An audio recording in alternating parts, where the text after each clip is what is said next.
Some African countries are facing a tough situation because they owe a lot of money to the International Monetary Fund, IMF. This is happening for various reasons, including problems with their economies and challenges in managing their money. In this video, we'll look at why these countries find themselves in debt to the IMF and what it means for them and the world. Causes of IMF debt in African countries. Money troubles. Many African countries have difficulties with their money. Things like changes in the prices of things they sell, like crops or minerals. Outside problems. African economies can be affected by problems outside their borders, like when the whole world is not doing well economically, or when there are natural disasters or sickness outbreaks. These events can hurt their economies, and they might need support from organizations like the IMF. Too much debt. Some African countries borrowed a lot of money, often to build things like roads or to cover gaps in their budgets. But when they can't pay it back easily, they turn to the IMF for help in figuring out a new plan to manage their debts. Leadership issues. Problems like not having good leaders, corruption, and not using resources well can also hurt a country's economy. If a country is not managing its money and resources properly, it can struggle to attract investments or make enough money, leading to a need for outside help. Enjoying the content? Hit subscribe, give us a like, and share with your friends. Thanks for the support. Past agreements. Some countries in Africa made deals with the IMF in the past, agreeing to certain economic changes. While these were meant to help fix economic problems, they sometimes led to challenges like cutting spending and causing social unrest and even causing more debt. Implications of IMF debt for African countries.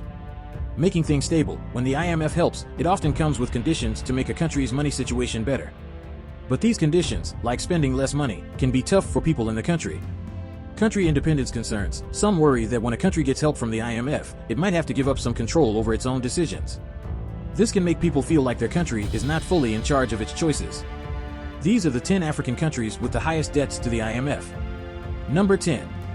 Tunisia debt amount $1,259,139,338. Number 9. Democratic Republic of Congo debt amount $1,294,500,000. Number 8. Morocco debt amount $1,499,800,000. Number 7. Ghana debt amount $1,644,377,000. Number 6.